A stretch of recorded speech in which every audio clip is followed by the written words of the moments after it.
Père, écoutez William Branham, parce que Seigneur, les paroles qui sortent de lui expriment la volonté parfaite d'un Dieu immortel. Seigneur Dieu, nous sommes venus devant toi, nous savons que Père, nous avons des problèmes. Il n'y a que toi qui peux nous donner la solution. Seigneur, nous nous confions entre tes saintes mains. Bénis tes enfants, Seigneur, qui sont venus non pas pour écouter leur pasteur, mais pour écouter toi, le véritable pasteur. Toi, le souverain berger. Seigneur Dieu Tout-Puissant, nous confions entre tes saintes mains et nous lions tous les esprits qui ne confessent pas ton nom, qu'ils aillent dans les lieux arides au nom de Jésus-Christ. Seigneur, que le Saint-Esprit prenne le contrôle de cet endroit du début jusqu'à la fin. Au nom de Jésus-Christ, nous demandons ici. Amen. Amen. Lisons dans Jean chapitre 3. Tusome Yohane kipande ya 3.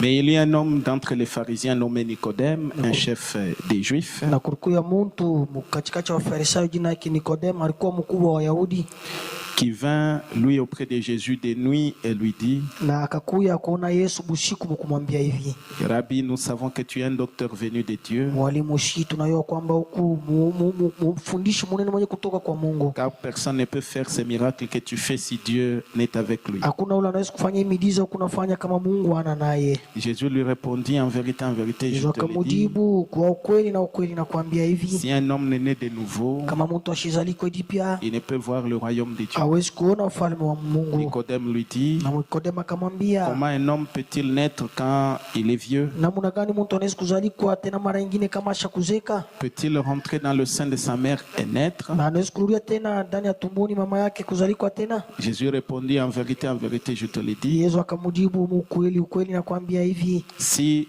un homme n'est né d'eau et d'esprit, na kama mtu ashizaliko kwa mai na roho, il ne peut entrer dans le royaume de Dieu. hawezi kuingia mfalme wa mbingu. Ce qui est né de la chair est chair, Kenye kuzalikwa kwa mwili kio kinabakia kia mwili, ce qui est né de l'esprit est esprit. na kenye kinazalikwa kwa roho kio kiniko kia kiroho. Ne t'étonne pas que je t'ai dit, il faut que vous naissiez de nouveau. Hapana kushangaa hivi, mimi nakwambia unafaa uzalikwe jipya. Le vent souffle où il veut Na mpepo yoi kunapenda kule inapenda, et tu entends le bruit, na wewe kunasikia makelele, mais tu ne sais d'où il vient ni où il va. na wewe uyue kwenye hiyo inatokea na kule kunaenda. Il en est ainsi de tout homme qui est né de l'esprit. Ndio paka hivi kwa huyu mtu yote anazalikwa na roho. Nicodème lui dit: Nikodemo akamwambia, comment cela peut-il se faire? inaweza kufanika vile je? Jésus lui répondit: Yesu akamjibu, tu es le docteur d'Israël na wewe kumwalimu wa Israeli, et tu ne sais pas ces choses. na wewe uyue bibintu?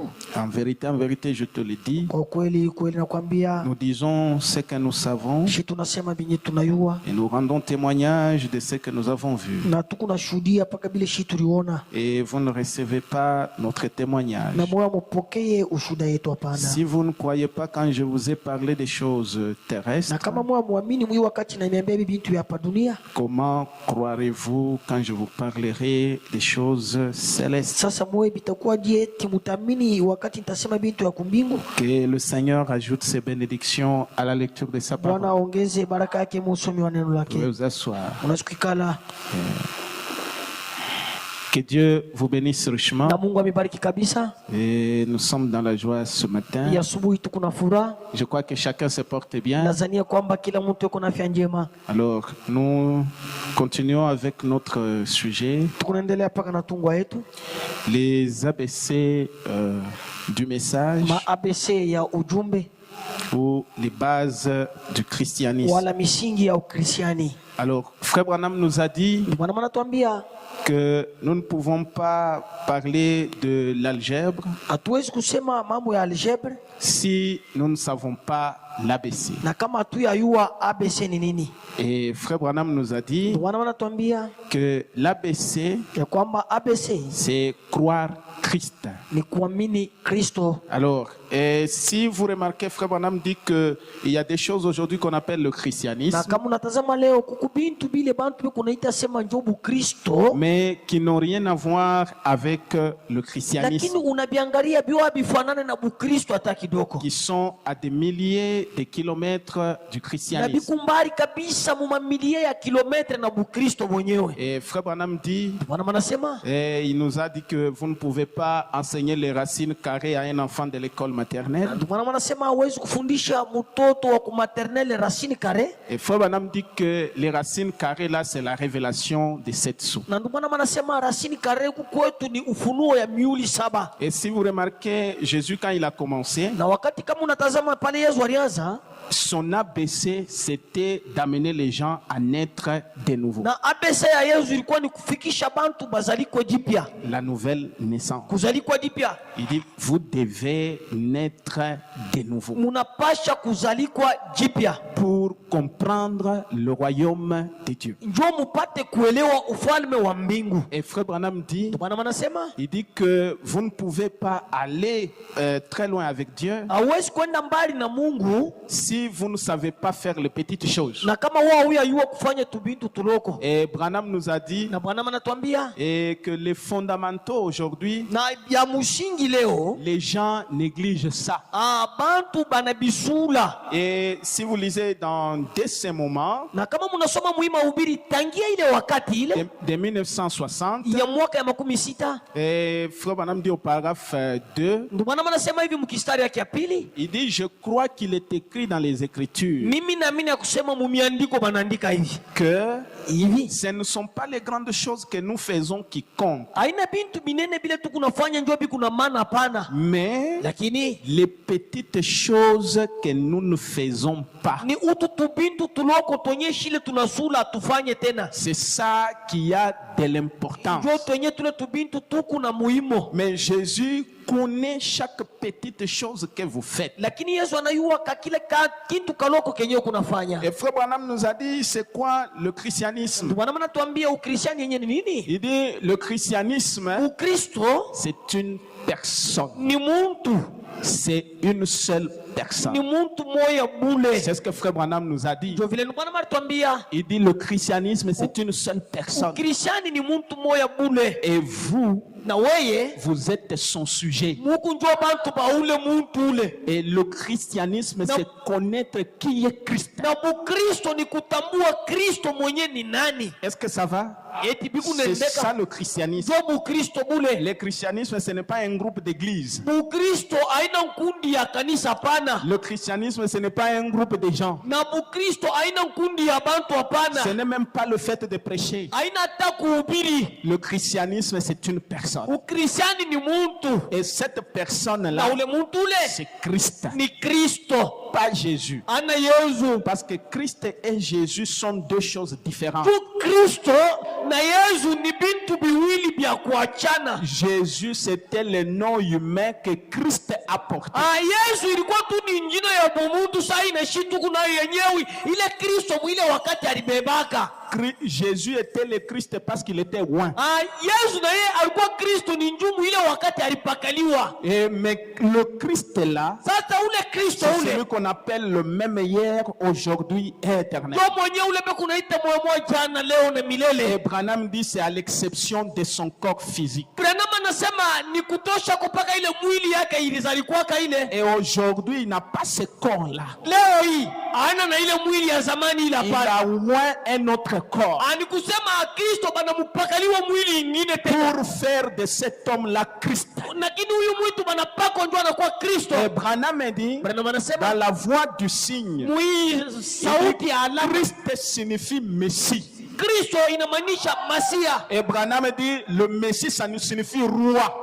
Masia ni mfalme. Et Branham dit, il y en a un seul dans une génération. Lakini anekalaka paka moya bule mkizazi kishima. Voilà le Christ. Kristo ye huyu. Voilà le roi. Mfalme ye huyu. Voilà le ainsi dit le Seigneur. Ndio mwenye hivi Bwana anasema. Voilà le christianisme. Ndio Kristo hubu. Christianisme aujourd'hui, Kristo leo c'est vivre la vie de frère Branham. ni kuishi maisha ya ndugu Branham. Parce que Branham a vécu la vie de Christ. Ndugu Branham yeye aliishi maisha ya Kristo. Soyez mes imitateurs, Munifuatilishe mimi comme moi je le suis de Christ. sawa vile na mimi nafuatilisha Kristo. Et frère Branham dit, Bwana Le christianisme, c'est une seule personne. Mukristiani ni mtu moya bule. On me dit, ce n'est pas parler en langue. Haina kusema muruga. Ce n'est pas avoir des émotions. Haina kufana michemuko. Le christianisme, c'est une vie. Ukristiani ni maisha. Et cette vie-là, c'est la vie de Christ. Na ile maisha ile kunayo ni ya Kristo. Et comme nous le disions ici plusieurs fois,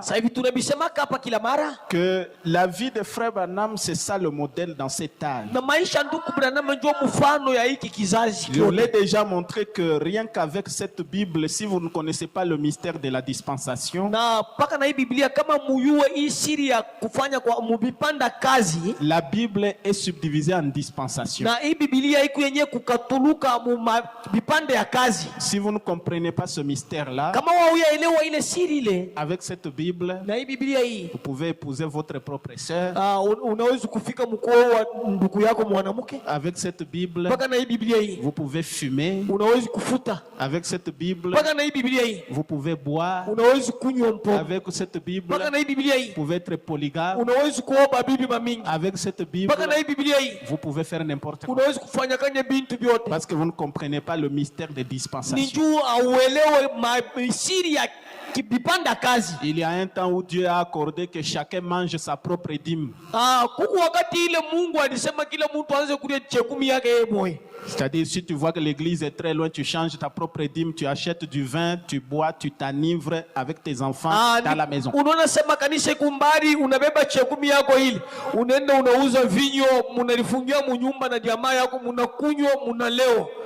C'est dans la Bible. Avec cette Bible ici, vous pouvez épouser comme Abraham. Avec cette Bible, vous pouvez prendre la servante de votre femme. Avec cette Bible, votre propre femme peut vous chercher une autre femme.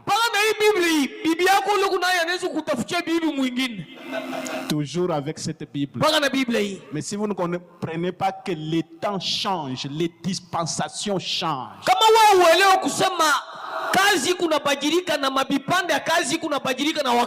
Avec cette Bible, Jean ne buvait pas. Il ne faisait rien. Avec cette Bible, Jésus buvait. C'est ça. Vous avez déjà lu ça? Oui. Il a dit, Jean est venu, ne fumant pas, ne buvant pas, ne s'enivrant pas. Vous l'avez traité de tous les qu'il était un démon. Le Fils de l'homme est venu buvant. D'ailleurs, dans l'origine, on dit s'enivrant. Et vous l'avez traité qu'il était un publicain. Ashikuanze kunywa na kulewa mulimukatala mkumupokea. Sasa Kristo anakuya wala mwana wa mtu anakuya eko na levika vile banaandika mu original eko na levika munamuona sema na eko saba publicain. Mais quand Paul est venu, il a interdit, mais il a accordé seulement à Timothée de boire. Paulo anakuya anakataza watu wote mushikunywe, mais anaambia paka Timothée wewe moyo uanze kunywa. À cause des problèmes de santé. Ni njuu ya santé. Dans cet âge, ce ne boit pas, ne fume pas, ne suit pas ton corps.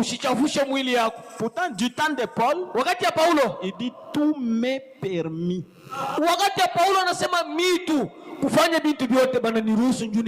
Mais tout n'est pas utile. Paul avait le droit de boire. Parce qu'il a dit tout m'est permis. Qui lui a permis? C'est Dieu. Mais il a dit bon, ça je trouve que ce n'est pas nécessaire. Ça je trouve que ce n'est pas nécessaire. C'est dans la Bible.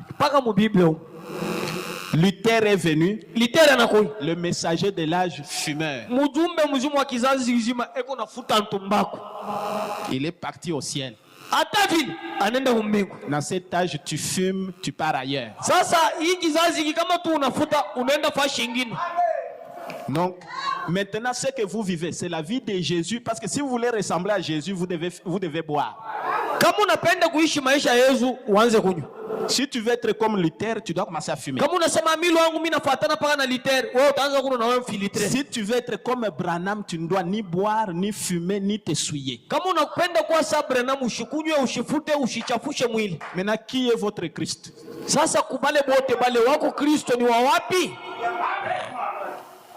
Donc quand vous dites que vous n'êtes pas des branamistes, Kama wewe unasimama unalipiga mgiladi asema shi hatuna babranamista hapana. Vous ne savez pas ce que vous dites. Ni kusema pale kuna bisema na kichwa chako kile akitembea bien jua huyu au ushikie bila kunasema hapana. Parce que si vous voulez être les disciples de Jésus, kama unapenda kuwa mtume wa Yesu, vous devez boire. Wewe unapasha na wewe kunywa. Les catholiques sont des disciples de Jésus. Ils n'ont jamais eu honte de prendre la bière, de prendre la musique mondaine, de danser, de boire.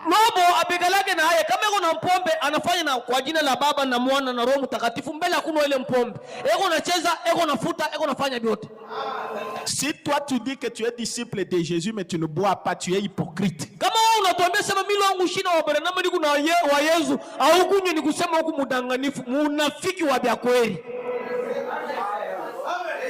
Les disciples de Jésus ne jeûnaient pas. Mais toi tu jeûnes pourquoi? Sasa wewe unafanya marathon 40 jours de prière, njua nini? C'est ça, justement. C'est écrit dans la Bible. Il ne se lavait pas les mains pour manger.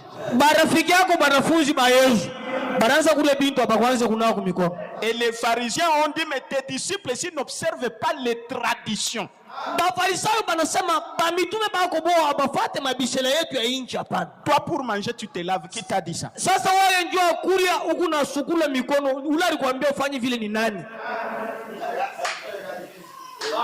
C'est Branham qui est venu t'enseigner la civilisation qu'à cause de ceci on se lave.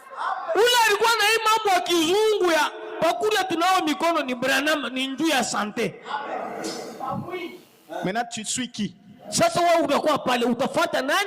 Tu vas suivre Jésus ou tu vas suivre Branham? Parce que la vie que Branham a vécue là, c'est ça la vie de Christ. Donc le christianisme, c'est vivre la vie de frère Branham. Est-ce qu'on se comprend? Hein? Christianisme. Bon. Donc, ni upende ushipende ki Kristo ni frère Branham. Le christianisme aujourd'hui, que tu le veuilles ou pas, c'est la vie de frère Branham. Notre religion s'appelle christianisme. Ça signifie la doctrine qui prêche Christ. Ce n'est pas jésuisme. Christ, il est le même, il change de corps. Christ signifie Messie. Messie qui signifie oint. Frère Branham dit qu'il signifie roi. Roi d'un royaume. Le royaume messianique. Frère Branham c'est le roi. Hein? Que je vous ai déjà prêché ça ici. Il était le chef. Au ciel, on lui a dit sur la terre, tu es un chef. Chef qui vient du mot kaput qui signifie tête. La tête du corps. Et le corps ne sera jamais supérieur à la tête. Si frère Branham c'est Christ, vous devez ajouter que frère Branham c'est votre chef, c'est votre roi.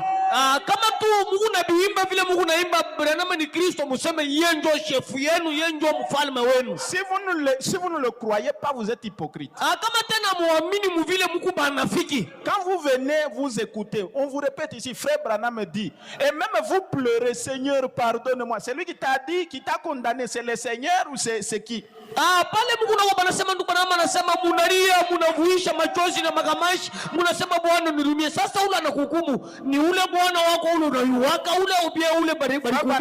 dit dans Apocalypse chapitre 4. Il nous a dit, nous répétons la citation, la lumière du Seigneur. La lumière du Seigneur suit le Seigneur et c'est le Seigneur. Celui-là, il n'y a pas de Seigneur. seigneurs ici. Hakuna babwana bawili hapa. Tout ça, ça forme un seul Seigneur. Hivi vyote mnaviona biku nafanya bwana moya bule. Vous allez dire non, nous mettons la photo à cause de la colonne de feu. Ok, qu'on déchire alors le visage de Branham si vous allez voir la colonne de feu. Mwe mnasema shitu unaweka tuweke nani nguzo la moto. Kama Branham asikukuye, hii nguzo la moto nalipaswa kuibamba picha. La colonne de feu était toujours là, non? Mais il a fallu qu'un homme soit là pour que Dieu soit visible. Le christianisme, c'est frère Branham. Hein? N'est-ce pas? N'est-ce pas ça? Frère Branham dit, ce sont les petites choses que nous ne faisons pas qui comptent. Et frère Branham nous a dit, il y a eu des petites choses que nous ne faisons pas. Par exemple, vendredi, nous avons dit ici, il y a ici plus que Salomon. Du 25 juillet 62. Ceux qui étaient là, nous répétons ça juste pour aller il y a des petites choses que nous ne faisons pas. Les ABC. Frère Branham parle de la reine de Séba qui devait aller voir Salomon. Frère Branham dit avant d'y aller, elle devait aller vers son prêtre païen et demander la permission de s'absenter de son église.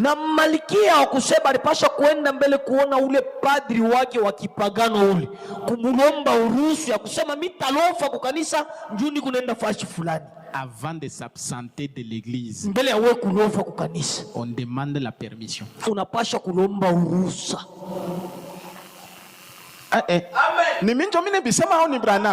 Ça c'est Branham, bien c'est moi. Au paragraphe 75, elle devait aller vers son prêtre païen et demander la permission de s'absenter de son église.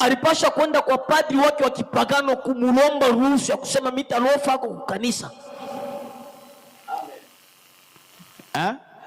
Qui peuvent faire ça? D'abord ici on ne demande même pas on demande même pas si vous pouvez faire ça ou pas. Yoni Branham anasema, ça s'impose à nous tous.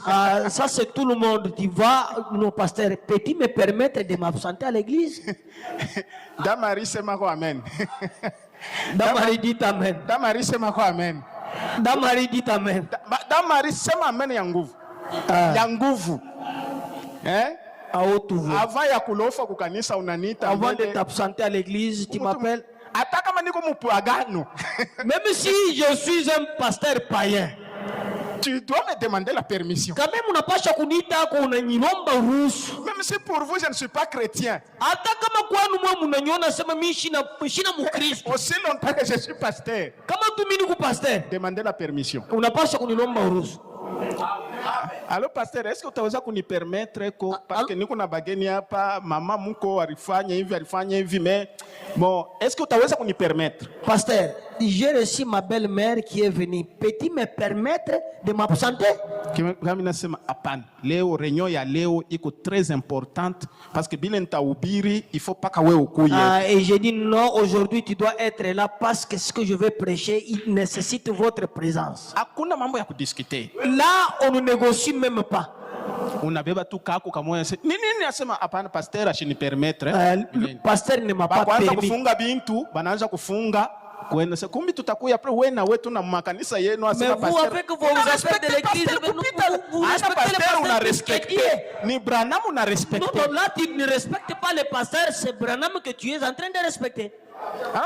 Pasteur, ndisha déjà kutoka, donc c'était ilikuwa ni mu rapide.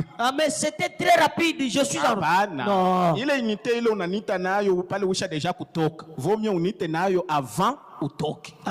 Les unités que vous m'appelez avec avant, déjà vous êtes en route, vous deviez les utiliser pour m'appeler avant de quitter la maison. Kama una na transport, si unanita toi pasteur, mimi leo shina na transport, utanilipia kwa transport. Non, je n'ai pas de transport. Est-ce que si je prenais la moto et arrivais là-bas, vous allez payer pour moi? Frère Ogi ataripa, kama ni unayo ntaripa. Venez, nous allons payer. Non, una na transport, tout à fait. Yo na yo il faut kuye kukanisa. Mais il faut que tu sois là. Weye problème ni kuya wapi? Ton problème est de venir à l'église. Tukwe na transport, tushikwe na transport. On est le transport ou pas. Toi, viens. Kuya kukanisa. Qui vont commencer à faire ça? Bale bataanza kufanya vile ni banani? Mino, anabot. Unaona? La vie de Christ. Ndio maisha ya Kristo ile. Christianisme. Ukristo.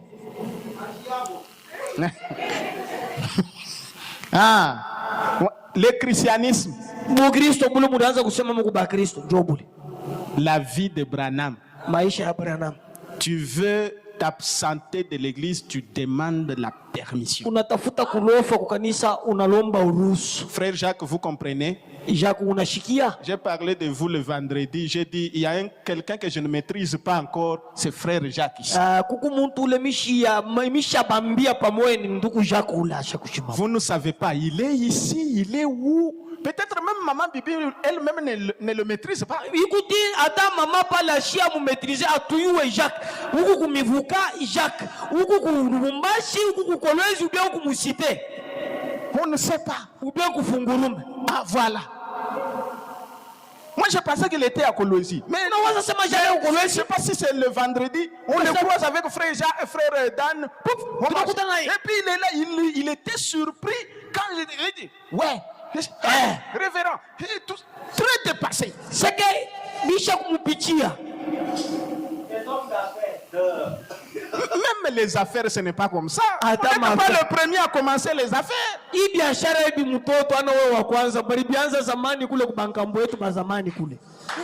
vas laisser ça.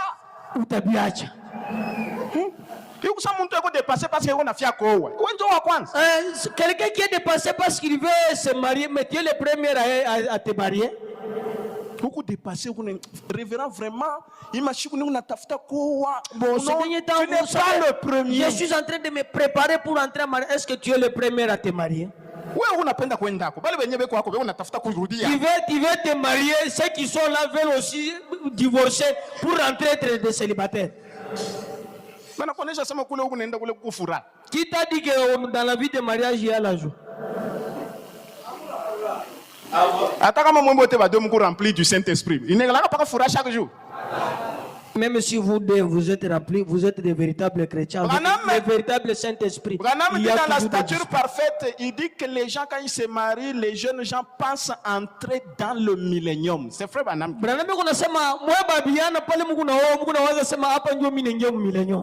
Frère Branham dit, mais quand ils y sont, ils découvrent que ce n'est pas comme ça. Qui t'a dit que le mariage c'est le millénium? Le millénium c'est le mariage entre Jésus et Branham. Point barre. Branham, je vous ai déjà lu ça, il dit, frère Branham dit que le millénium c'est Christ vivant dans son épouse. Il n'y a qu'un seul mariage dans le millénium, c'est l'épouse avec Christ. Le reste ici, ce sont des blabla. Amen. Kuna laka bibi yako mko mfiançailles. Vraiment, mi yapa. Takupaka tu kile chote kuna besoin. Takufurahisha bibi yangu. Un petit menteur, tu es là en train de dire que quand je vais t'épouser, je vais te payer un avion. Tu le trompes même. Tu es en train de promettre à la fille d'autrui pour l'avoir des mensonges, mais pendant que tu manques 1000 francs de payer le transport. Frère Branham me dit, dans du bon Mangala, il dit restez à votre poste du devoir. Dans votre église. C'est ça le poste du devoir. Payez-y vos dîmes. Hein? Amen. Et le pasteur, tous nous devons payer les dîmes. Même s'il y a 1000 francs, on est rip. Même c'est 1000 francs payés. Et puis, les gens n'aiment pas les pasteurs gentils. Ils aiment toujours les gens qui les suivent même chez eux. Et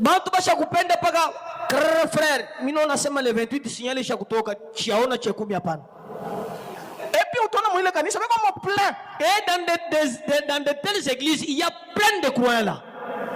Mais là où on vous prêche seulement la parole pour que vous puissiez vous-même vivre. Ile fashi beko na mhubiri tu neno njoo mwe muishi tu ile neno. Ah non, là-bas, non, on ne fait pas. Voilà ni Frère Branham dit, payez-y vos dîmes. Mulipeni chekumi. Aimez votre pasteur. Mupende pastori wenu. Et priez pour lui. Mumuombee. Si vous voulez qu'on prie pour vous, kama unapenda bakuombee, demandez-le lui. Na weye umuombe ile. Et Dieu exaucera sa prière tout autant qu'il exaucera la mienne ou celle de n'importe qui d'autre. Mungu atakubali maombi yake mpaka vile anaweza kukubali yangu wale ya mtu mwingine. Parce qu'après tout c'est votre propre foi en Dieu qui opère. Anjuu pale ni imani yako kwa Mungu ndio kunatenda. L'ABC. Ndio ABC. Hein? L'ABC. ABC. Frère Branham dit ça, ce sont des choses terrestres. Ni bintu bya chini Et nous devons faire. Tunapasha kuvifanya. Et Branham a dit, l'ABC c'est quoi? ABC ni nini? Branham dit, dans Monsieur, nous voudrions voir Jésus. Ndugu tunapenda kuona kwa Yesu. Frère Branham dit ceci. Eko nasema mo Au hivi. parade de 5-4. Ukistari 204 yulu. Aujourd'hui, Leo. un prédicateur doit avoir un doctorat en droit. Leo mhubiri anapasha kuya kuna doctorat mu droit. Avant de servir comme prédicateur. Mbele yeye kwanza kuhubiri. Dans les églises. Mu makanisa. Et peut-être qu'il ne connaît pas les premières lettres de l'alphabet.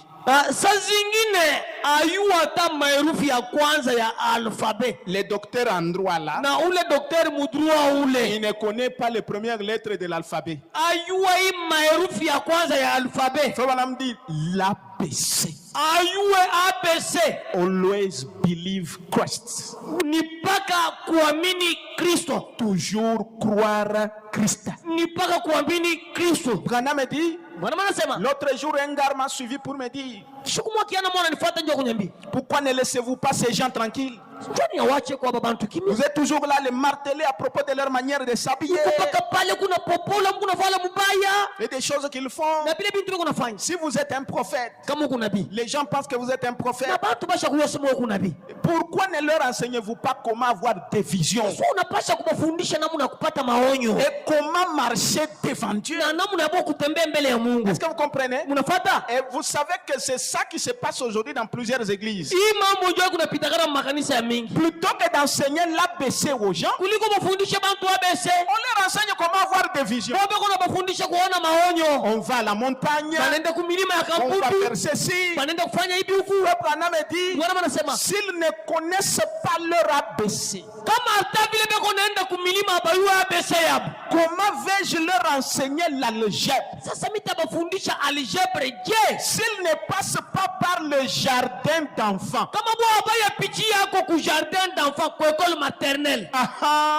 s'ils ne savent pas comment se comporter, s'ils ne savent pas comment regarder, agir, s'habiller, être décent, comment va-t-on leur enseigner des choses prophétiques? Frère Branham dit, Jésus a dit, si vous ne croyez pas ces choses terrestres, comment croirez-vous si je vous parle des choses célestes? Écoutez, hein, ces choses que vous pouvez faire vous-même, cessez de faire ces choses. Est-ce que vous avez les choses que vous pouvez faire vous-même? Est-ce que pour s'habiller correctement, il faut que Dieu vous parle?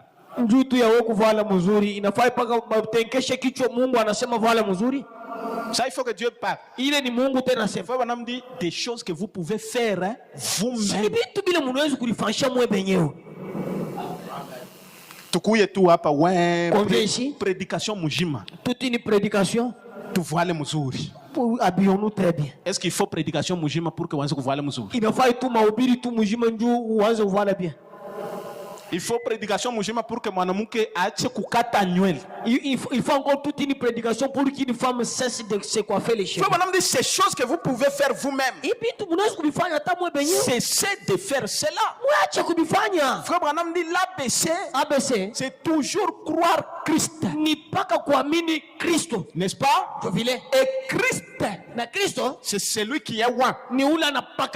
Branham dit dans la foi parfaite 154. Christ, il nous est apparu sous la même forme qu'il était apparu aux autres dans l'Ancien Testament. Et dans le Nouveau Testament, il a fait connaître le même Christ par la même parole. Et je vous déclare que Christ est le Saint-Esprit. Qui peut me dire amen? Amen. Qui peut me dire amen? Amen. Nous avons dit que Christ c'est William Branham. Est-ce que vous croyez ça? Christ c'est frère Branham. Qui peut me dire amen? Amen. Christ c'est frère Branham. Hein? Damari. Christ c'est frère Branham. Est-ce que vous croyez ça? Christ est le Saint-Esprit. Maintenant, frère Branham devient qui? Le Saint-Esprit. Tu parles la langue, tu prophétises, tu chasses les démons, mais tu ne crois pas Branham, tu n'as pas le Saint-Esprit.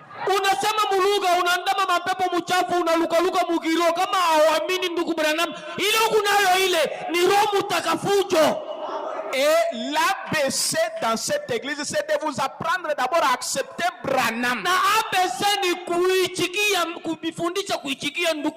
Parce que nous pouvons organiser des campagnes ici. Nous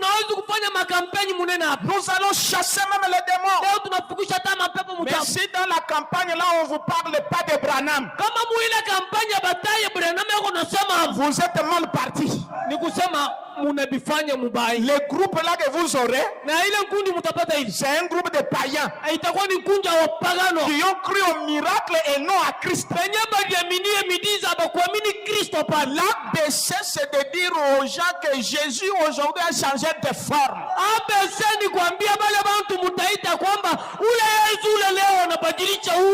Et que quand Branham parle, et votre pasteur, et votre évêque, et vous-même, vous devez vous taire et dire Amen.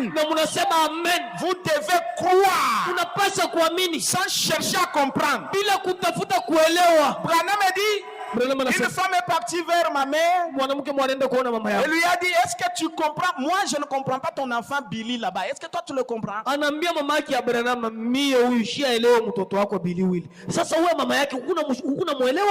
encore parti vers sa Meda. Il dit, ton mari il est comment?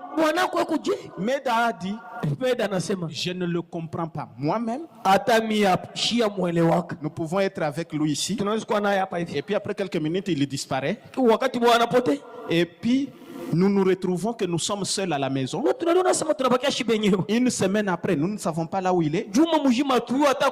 Seulement nous allons suivre soit à la télé, soit suivre dans le journal qu'il y a un malade qui a été guéri très loin, soit en Afrique, soit aux États-Unis en bas.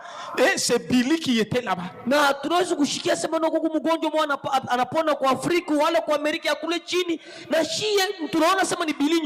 Et Meda lui a dit, je n'essaye pas de le comprendre. Je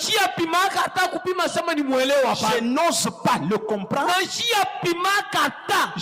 Je le suis seulement. Nous ne cherchons pas à comprendre frère Branham. Nous n'osons même pas le comprendre. Ce que nous devons faire, c'est le suivre. C'est lui qui connaît pourquoi il dit ces choses. Frère Branham dit Christ est le Saint-Esprit.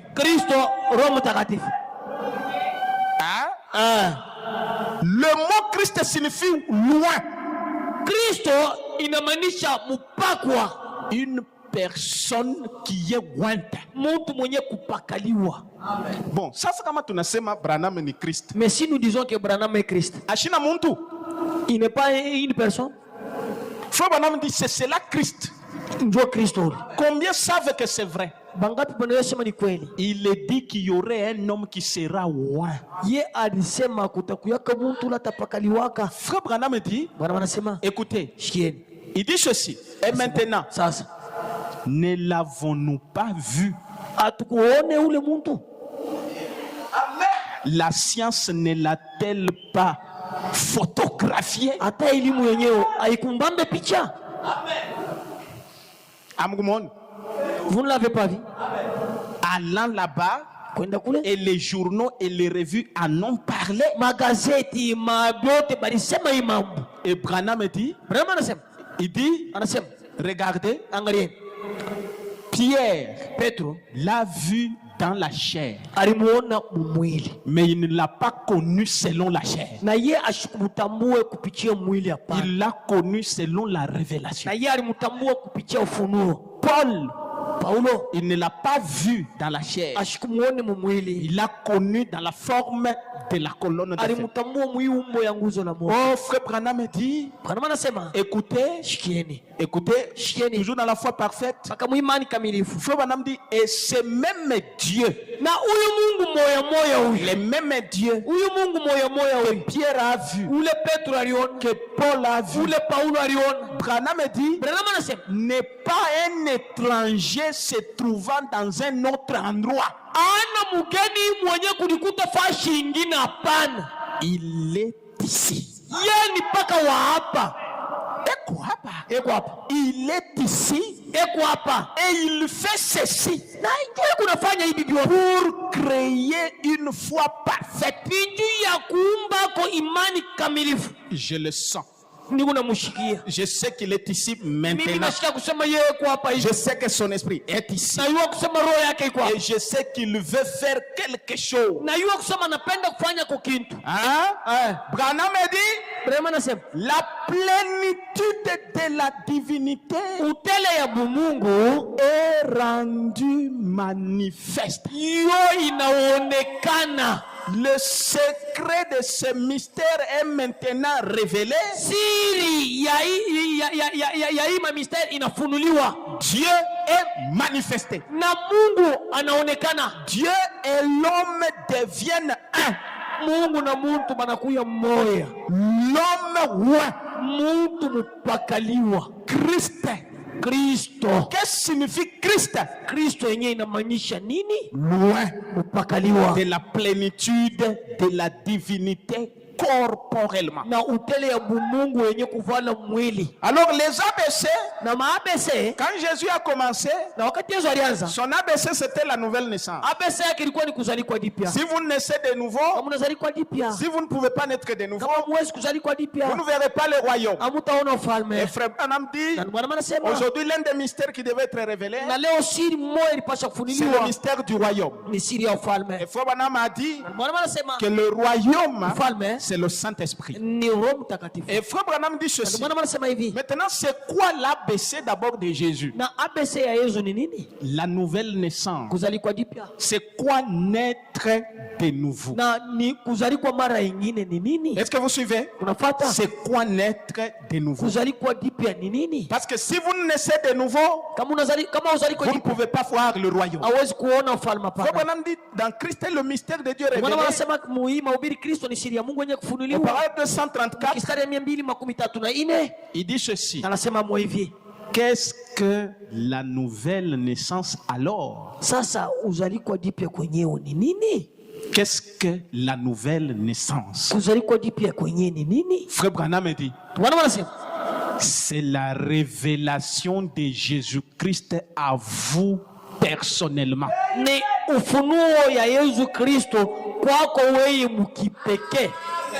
La nouvelle naissance. Kuzalikwa dipya. Parce qu'il y a la nouvelle naissance qu'on prêche dans les églises pentecôtistes. Kuku kuzalikwa dipya kule beko nobiri mu makanisa. Et on vous dit que naître de nouveau, c'est cesser de boire. Beko na miambia sema kama unaacha kunywa pombe ndio kuzalikwa dipya. Ça, ce sont seulement les conséquences. Vous pouvez cesser de boire, mais vous n'êtes pas né de nouveau. Unaweza kuacha kunywa lakini hauzalikwa dipya hapana. Et Frère Branham dit, la nouvelle naissance, c'est la révélation de Jésus-Christ à vous personnellement. Frère Branham dit, amen, voyez-vous? Non pas que vous avez adhéré à une église, que vous avez serré la main, que vous avez fait quelque chose de différent, que vous avez récité un credo.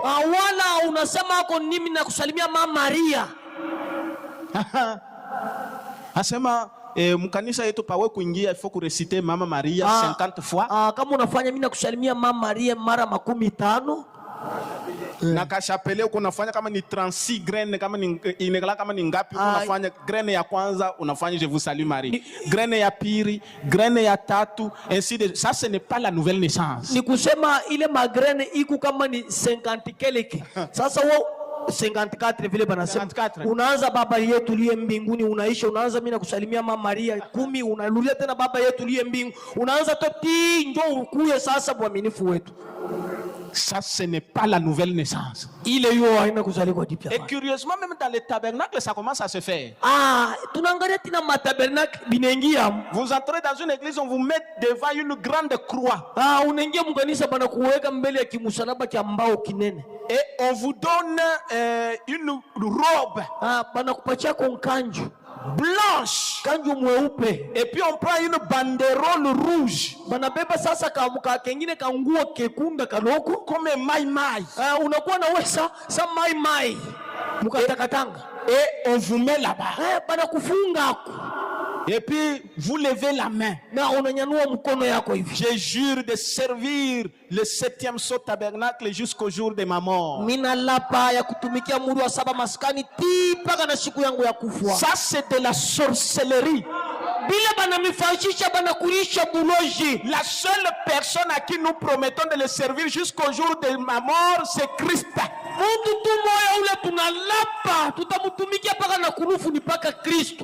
En dehors de ça, vous ne devez ni servir l'église, ni servir quoi que ce soit, mais Christ est la parole.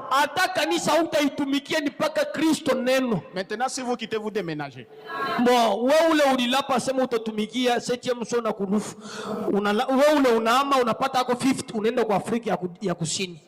Tu vas créer 7e saut là-bas pour m'appeler que nous allions nous tous là-bas vivre là-bas, ou tu vas faire comment?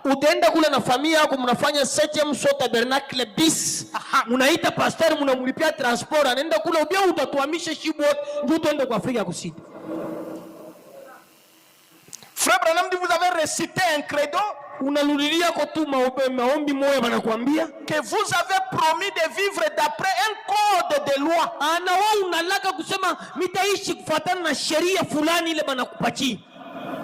C'est ça la nouvelle naissance. Frère, hapa unamini, tu viens de croire? Mkanisa yetu atukunywaki. Ici chez nous on ne boit pas. Atufutake. Nous on ne fume pas. Mkanisa yetu ba Kristo betu abachambulana. Nos chrétiens ne s'injurient pas.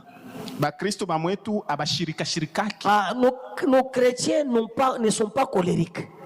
Kama unaingia mkanisa ukunengia na heshima unikala. Et tu entres avec tout respect. Kama uko kwako, si tu es chez toi, il faut vivre hivi, il faut vivre hivi. Ça, ce sont des lois que vous donnez à quelqu'un. Ni masheria Mungu napatia muntu. Et il va commencer à vivre selon des codes de loi. Na yeye ataanza kuishi kufuatana na bila mlimwambia.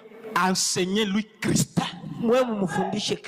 Et Christ lui donnera la révélation de pourquoi il ne peut pas boire. Kristo ndio atampatia ufunuo ya kusema njwani ashikunywe.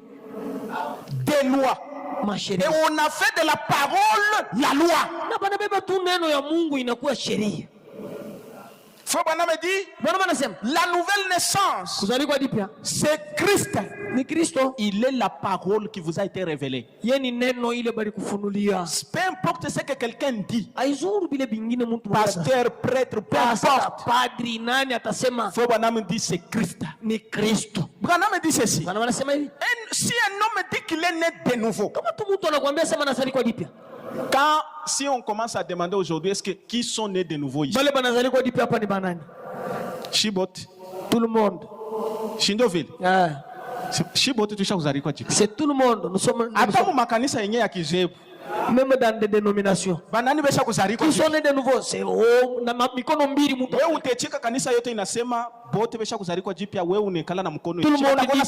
nous sommes nés de nouveau. Toi aussi tu vas dire non, mais quand même je dois aussi le suivre. Tu mets. Frère Branham dit, si vous dites que vous êtes né de nouveau et que vous renvoyez les promesses d'aujourd'hui de Christ pour ces derniers jours à un autre âge,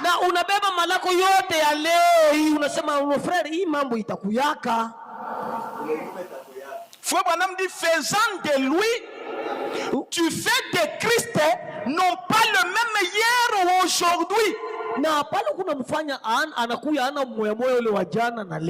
Frère Branham dit, alors cet homme-là a été séduit par Satan. Frère Branham dit, tu acceptes le Christ d'hier, mais non pas d'aujourd'hui. Tu n'es pas né de nouveau. Bien, Yesu n'éthique. On te raconte de Jésus, tu acceptes. Yesu. L'homme de Galilée. L'homme de Galilée. C'est lui qui a marché sur les eaux. Il s'est levé la tête dans le bateau. Les disciples ont dit, maître, nous périssons. Il s'est levé. Pendant qu'on parle là-bas, les gens sont en train de tomber. Alléluia, alléluia, alléluia. Frère Branham dit, tu acceptes Christ hier. Et il s'est levé, il a dit silence. Silence. Et l'homme de Galilée, c'est lui qui marchait. La femme a tenu le bout de sa robe. La perte de sang s'est arrêtée. Ça c'est l'homme de Galilée. Frère Branham dit, mais tu ne l'acceptes pas qu'il est le Christ d'aujourd'hui. Quand nous disons que le même Jésus là de l'Est, il est Branham de l'Ouest. Là-bas il a marché sur les eaux. Ici il a créé les écureuils. Là-bas les gens ont tenu la robe. Ici les gens ont tenu le costume de William Branham. Ils étaient guéris.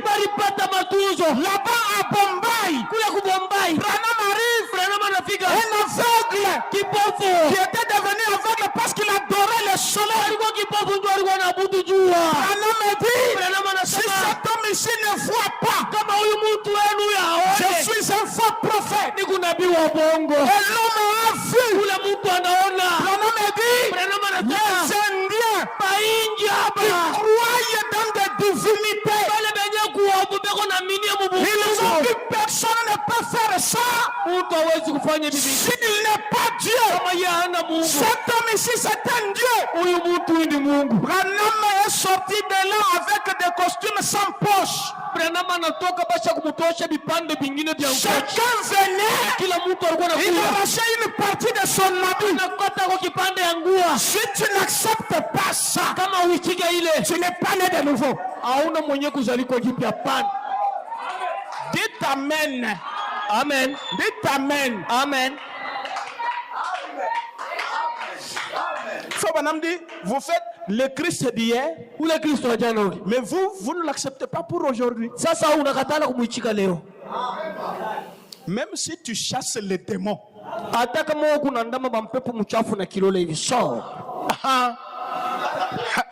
Mungu akubariki. Amen. Même si tu regardes les malades, hata kama unaangalia magonjwa hivi, même si tu fais n'importe quoi, hata kama unafanya vyote vya kupita même si mshikilifu, tu fais toutes sortes de démonstrations, hata kama tu unafanya mademonstration kila namuna, que nous ne sommes peut-être pas capables de faire, na shia tufike muile namuna ya kubifanya, ça ne nous étonnera jamais. wewe tutakuangalia tu mpaka hivi hatutashutuka hata kushutuka. Si tu acceptes le Jésus d'hier, Kama unachika Yesu wa jana, mais tu n'acceptes pas qu'il est le même aujourd'hui, akichika wa leo huyu, à l'exception de son corps physique, kutosha mwili yake ile, il n'a plus le corps là de Marie. na hakuna ile mwili ya kwa Maria Si ile. tu n'acceptes pas qu'il a le corps de Branham, Kama hauichika kusema kuna mwili ya Branham, tu n'es pas né de nouveau. pale huko unalilanda uzaliko jipya hapana. Et tu ne connais pas l'ABC. Hapana, huyayua ABC hapana. Vous avez compris maintenant l'ABC? ABC munaishikia. À partir de là, maintenant, tu peux bien t'habiller. Kwanzia pale ndio unaweza kuvala Parce mzuri. que tu peux t'habiller bien. Même quelqu'un qui est bien éduqué, qui est païen, mais il est bien éduqué, il peut bien s'habiller, non? Me kuku bantu bale banamukomesha tu kwa bien. Ashipendake kuvala mubaya, lwaka anavalaka paka bien. Branham dit la nouvelle naissance, Branham kunasema kuzalikwa jipya c'est Christ. ni Kristo. Christ ni nani? Maintenant qui est Christ? Saint-Esprit ni nani? Le Saint-Esprit c'est qui? Nouvelle naissance ni Et nani? la nouvelle naissance c'est qui? Mise à jour de la pensée. Hapa tuformate mawazo yetu yote mubakie vide, ndio sasa tuanzulule na bintu vya sasa. Vous pensez à la nouvelle naissance, quand un pasteur te trouve avec la bière, non frère, tu n'es pas né de nouveau. Comment tu as touché à la bière? Uzalikwa jipya, Mungu nawaza sema kama pastor na kukuta ushakubamba kilauri ya nchui. Ndio nasema non frère, on ne boit pas, ça tu n'es pas né de nouveau. Si tu ne connais pas Branham, tu vas boire. Wewe kama huyo Branham, hata kama banakujibiria utende kunywa huku mabwate de nuit mule bantu banengiaka babaonake, utende kunywa hata mule. Hata kama shibo wote ba diacre na ba pasteur tunajibiria nyumba yako asema leo frère tunamwombea sana njoo ya mpombe. Mais ces frères, nous avons beaucoup prié pour l'alcool, mais il ne fait que boire. Sipende tena anze kunywa frère. Allons-y. Tunajibiria nyumba. Et on t'encercle. Badada beko pa ma fenêtre. Il y a des serres ici, des fenêtres. C'est ma frère ashita toka. Aujourd'hui, les frères ne sortent pas.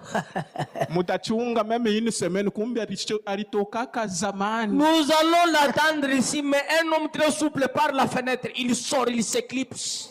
Départ. Ataanza tu hata conversation na dada huko mzuri sana unajua pale dada yuko nacheka cheka kumbe ana Allez, départ. La nouvelle naissance c'est Christ. Kuzalikwa jipya ni Kristo. C'est la révélation. Na yeye ndio ufunuo. La révélation c'est quoi? Ufunuo ni nini? Faut banam dire révéler signifie dévoiler. Kufunua ni kusema kitu kile balifuchika banakiacha wazi. Le Dieu puissant dévoilé devant.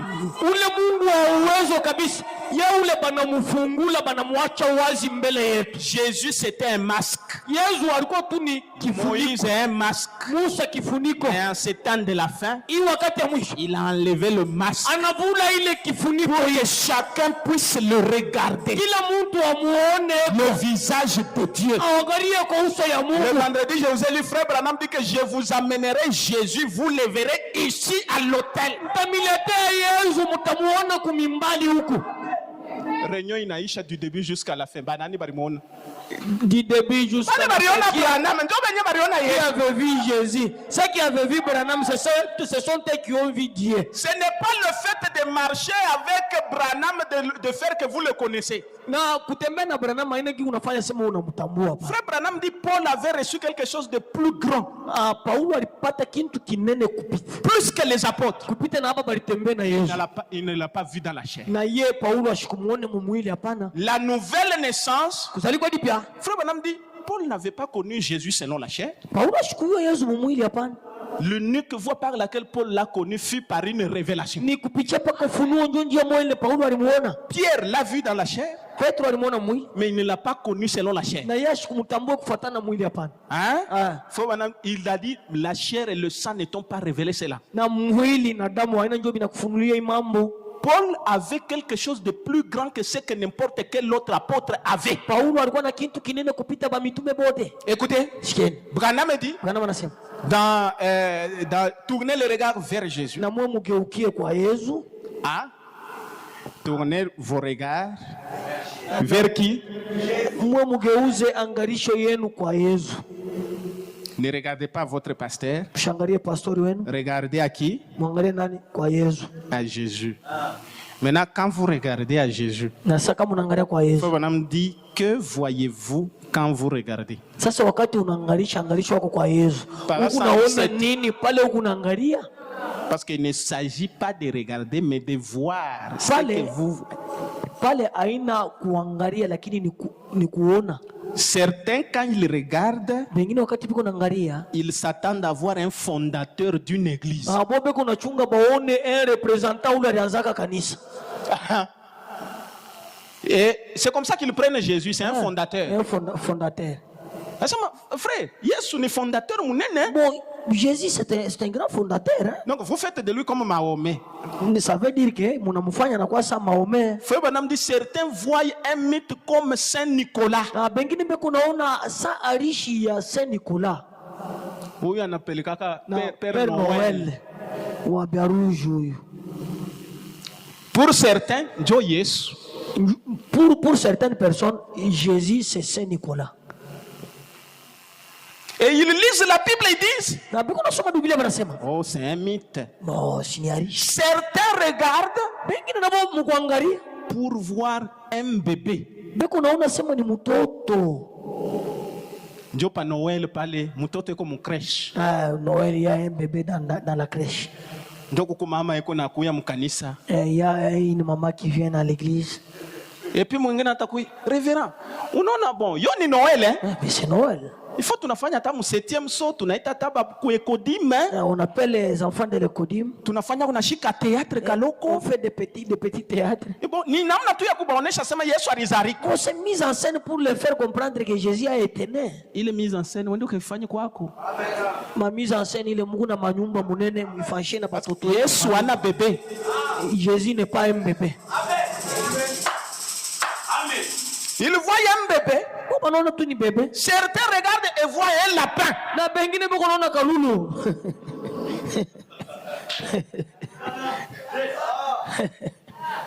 Yesu ni nani? Jésus parce que bile Mungu ne dit représenter. Ndio bile bina représenter Yesu pour vous. Bile Mungu tout ce que vous représentez, c'est ce que représente Jésus pour vous. Certains regardent bengine beko naangalia pour voir un livre historique d'hier. Beko naona sema hii kitabu ni mambo tu ya rishi ya jana. Et non d'aujourd'hui. Hii kitabu akiangalia mambo ya leo. Mais la question, que voyez-vous quand vous regardez? Sasa banakuuliza na wewe, pale huku naangalia, huku naona nini? Frère Branham dit beaucoup prétendent avoir le Saint-Esprit. Branham anasema ba mingi beko na wazia kuya na Roho Mtakatifu. Mais quand on leur demande ce qu'est Jésus, na kama unauliza mwenyewe kule na Roho Mtakatifu Yesu ni nani? Il voit la deuxième personne de la divinité. Beko naona sema Yesu ni Mungu mwana, mtu wa pili Mungu.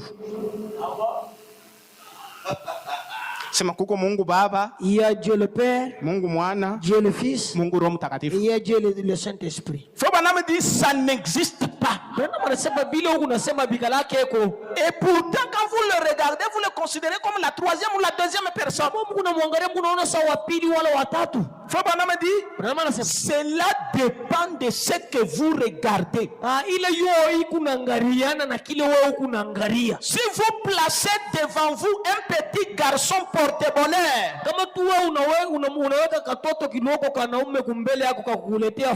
asema ndio Yesu, ou un vieil homme avec une barbe, ou bien baba mzee na mandevu mweupe. Yesu ni nani? Jésus c'est qui? Sema pana Yesu. Frère, si Yesu ni hii photo tukunayo ya Jésus c'est la photo qu'on a ici. Ya Hoffman. Ya Hoffman. Chez kuna nani? Il a des barbes. Frère Branham dit, Branham anasema si c'est ainsi que vous regardez Jésus, kama ni mwile namuna ya uwa mandevu Mungu naangalia Yesu, vous regardez mal. Mungu nabiangalia mubaya. Vous ne voyez pas la chose. Pale hautaona kintu. Si c'est comme ça que vous pensez que Jésus est comme ça, Kama hivi ndio Mungu na wao sema ndio vile Yesu yeko. vous n'avez jamais vu Jésus. Ni kusema ule Mungu ana Yesu. Parce que Jésus n'a pas la barbe. Yesu ana na mandevu. Frère Branham me dit, je vous ai déjà lu ça, il dit, rien ne nous rapporte qu'il avait une barbe ou qu'il avait des cheveux ou qu'il avait quoi. Branham mwenyewe kuona bintu yako nasema hakuna hata kitu kimoja kile kikunatuonesha sema Yesu alikuwa na mandevu, alikuwa na nywele, alikuwa na nini, hapana. Hakuna hata kimoja. Joseph c'est Christ. Joseph ni Kristo. Là-bas en Israël, Kule ku Israel il avait la barbe. alikuwa na mandevu. En prison, Mugereza il avait la barbe. alikuwa na mandevu. Mais pour aller se présenter devant le roi, Sasa mbele ya kwenda mbele ya mfalme afin d'être le gouverneur, tu akuye liwali, on l'a rasé. bali mukata mandevu. Il n'avait plus de barbe. Akuwa na mandevu hapana. Donc aujourd'hui, pour que Jésus soit le roi, Leo juu Yesu akuwa mfalme, qu'il vienne ouvrir le 7e sceau, akuya fungula hii muri wa saba, on l'a rasé, bana mukata ko mandevu, on l'a coiffé, bana mukata ko nywele mzuri, il a changé de forme, hata muonekanio yake inabadilika, à tel point que même ses propres frères, tina bandugu yake bantumbo ils moja sont arrivés là, pale balifika, ils ne l'ont pas reconnu. abakumutambua tena. Il a changé même la langue. Anabadilisha na lugha. Il parlait la langue égyptienne. Alikuwa anasema lugha ya Kumisri. Et aujourd'hui, Jésus a changé. Et la coiffure, Yesu anabadilisha na nywele. il a été rasé. Bali mukata ko nywele. Sans barbe. Ana mandevu. Avec un costume. Na ngozi. Branham a dit, s'il se tient ici, Kama nashimama portant le costume qu'il m'a donné, asa kuvala ngozi ananipatia hii. hein? Frère Branham dit, si vous regardez un vieil homme avec une barbe, vous regardez mal. Kama wewe ingali kunaangalia huyu mzee wa mandevu unabiona mubaya. Vous ne voyez pas la chose. Pale hautaona kintu. Frère Branham dit, il n'y a pas longtemps, j'avais une paire de jumelles. Akusha kukawa ndiku yake ako na majime. Frère Branham regardait les antilopes. Alikuwa kunaangalia mangulungu. On lui a donné les jumelles. Banampatia majime. Frère Branham dit, Bana anasema quand j'ai regardé, wakati mimi naangalia à l'œil nu, kuangalia tu na macho bure. c'était une antilope. Ilikuwa tu ni ngulungu moya. Quand j'ai pris les jumelles, Pale mimi naona ile magalashi yangu ile. j'ai vu une dizaine d'antilopes. Mimi naona ule moyo ile basha kwa 10. Et les jumelles n'étaient pas bien réglées. Na ile majimela ilikuwa yenye kuregle mzuri hapa. Et Frère Branham me dit, Bana anasema quand Billy est venu, il a dit, non, il faut régler ça. On na l'a pili réglé. anakuya na iregle Alors j'ai mzuri. bien vu. Mimi pale ndio milioni. Si, Frère Branham dit, si vous faites la mise au point de votre pensée sur la parole de Dieu, Kama tu wewe unabeba mawazo yako kwa mambo ya neno la Mungu, unaitengeneza unayajiste mzuri. mawazo yako, Tapasela. ma pensée yako, Tapasela. tunairefaire. On les renouvelle. Tunabeba bile barikuweka Mungu Baba, Mungu Mwana, Mungu Roho Mtakatifu, tunebiajuste mzuri. Tout ce qu'on t'avait impliqué là, Dieu le Père, Dieu le Fils, Dieu le Saint-Esprit, ils sont trois là. On les remet en place. Frère Branham dit, les trois seront un. Branham anasema bale batatu bale utabaona sema ni moya. Ok, ne me posez question. Je vous ai déjà lu ici dans Honteux de lui. Frère Branham dit, Branham anasema il hapa il était Dieu le Père dans une dispensation, alikuya Mungu Baba mkipande ya kazi. Dieu le Fils dans une dispensation, Mungu Mwana mkipande ya et kazi. il est Dieu le Saint-Esprit dans cette Na dispensation. eko Mungu Roho Mtakatifu mwiki kipande ya kazi hiki. Branham, c'est quel rôle? Sasa Branham eko nafanya kazi kani? C'est quel Dieu? Ni Mungu kani? Maintenant, si le Dieu le Saint-Esprit est-il différent du Père ou du Fils? Sasa kama yeko ni Mungu Roho Mtakatifu anachana na Mungu Baba na Mungu Roho Mtakatifu? Parce que kama unasema Mungu Baba eko à part, Mungu Mwana eko à part, uko idolâtre. Si tu dis que Dieu le Père est à part, Dieu le Fils à part, Dieu le Saint-Esprit à part, vous êtes un idolâtre. Christ c'est qui? Kristo ni nani? Le Saint-Esprit. Roho Mtakatifu. Et le Saint-Esprit, c'est le Père. Na Roho Mtakatifu ni Baba. Le Saint-Esprit, c'est le Fils. Na Roho Mtakatifu ni Mwana. Tengeneza mawazo yako. Ajuste ta pensée. Frère Branham dit, Bwana wanasema la nouvelle naissance, kuzaliwa dipya c'est le renouvellement de la pensée. ni kuya kuna mawazo mupya. C'est ça l'ABC. Écoutez ça. Sikieni. Frère Branham dit dans Israël et en Égypte, par exemple, ça est saint. Bwana wanasema Mwisraeli ku Misri 105 yulu. C'est dont les gens ont besoin. Kenye kile bantu beko nakyo lazima leo. Est-ce que vous suivez? Unafuata? C'est dont les gens ont besoin. Kile bantu beko nakyo lazima leo. C'est d'un baptême de cervelle en plus du baptême d'eau. Na ni ubatizo ya ubadiliko ya mawazo na kupita pa ubatizo ya mumai. Interprétez Muzuri. C'est dont les gens ont besoin. C'est un baptême de cervelle. Ani ubatizo ya kichwa. Ya mawazo kichwa. En plus du baptême d'eau. Kupita pa ubatizo ya mai. À part kutosha ubatizo mumai. Il faut que nous baptise mon cerveau. Amen. On a vu kama bana kubatiza mumai. On te baptise dans l'eau. Ile baptême ile minona sa aikueneye. Ça ne te suffit pas. Ile bana pasha kukupatia. Maintenant il faut ana ya Saint-Esprit. Pas du Saint-Esprit. Cerveau. Le baptême de cerveau. Non ça batu ba mingi mu cerveau aba wazake bien. Les têtes des gens ne raisonnent pas bien. Comme quelqu'un qui a posé la question une fois, il dit frère, je ne suis pas marié. Mais et est-ce que je peux? Mais je suis en train d'observer la femme de mon grand frère ici. Et le grand frère est mort. Je vois qu'elle est jolie. Est-ce que je peux l'épouser?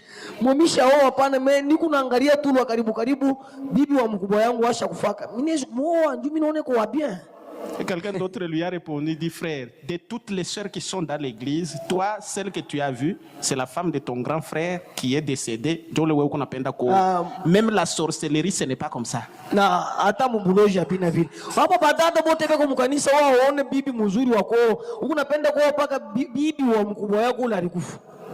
voyez que à part vous prêcher la parole, ce dont les gens ont besoin, c'est un baptême de cerveau. Les gens ont besoin d'un baptême de cerveau.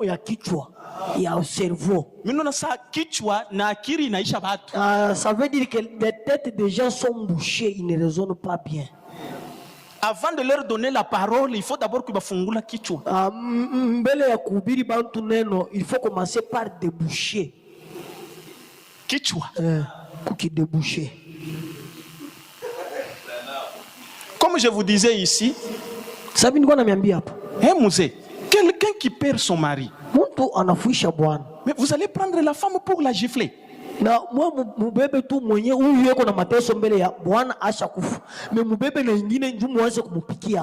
Est-ce que ça c'est normal? Ces gens-là ont besoin du Saint-Esprit ou ils ont besoin d'abord d'un baptême du cerveau.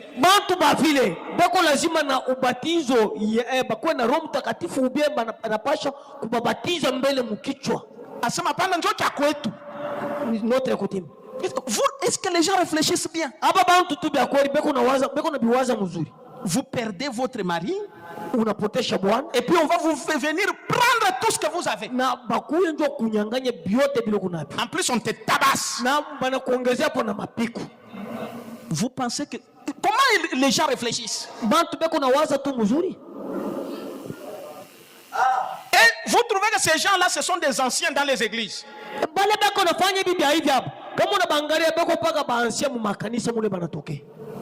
Ce dont ils ont besoin, c'est un baptême dans le cerveau. Un baptême dans le cerveau. Frère Branham dit, excusez-moi cette expression tranchante, mais j'aimerais vraiment la laisser pénétrer. Même au 7e saut, il faut que ça pénètre bien. Ingiri est tout muzuri. Que ça pénètre profondément. Asema, il faut baptême ya nini? Il faut le baptême du cerveau.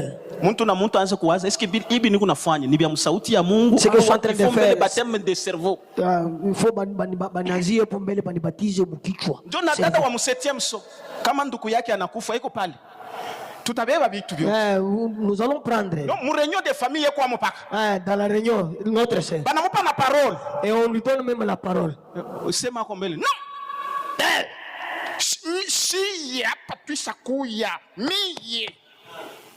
Moi, comme je suis là. Mie Esther wabena kama ni bintu gani? Hapa nishakuya ni kuisha hii mambo hii. Mema mwangu hadi wa kumilonda. Je pense que si nous apprenons qu'une sœur de l'église fait ça, la première chose, je pense que je vais te livrer entre les mains de Satan. Siku tu ya kwanza tunashikia sema dada wetu wa huku njuni mwangu hadi wa kumilonda. Anaenda kufanya bile mfamia banduku yake. Kitu cha kwanza ni mumikono ya shetani. Qui t'a appris ça? Kula alikufundisha hivyo ni nani? Toi, prophète, le prophète te dit que la femme hérite de tout ce que le mari possède. Toi, tu es parti faire quoi là-bas? Nabii huku kwetu anasema bibi eko nabeba biote bwana yake alikuwa nabyo. Sasa wewe kule unaenda kutafuta kwa nini? C'est le message, non? Amen.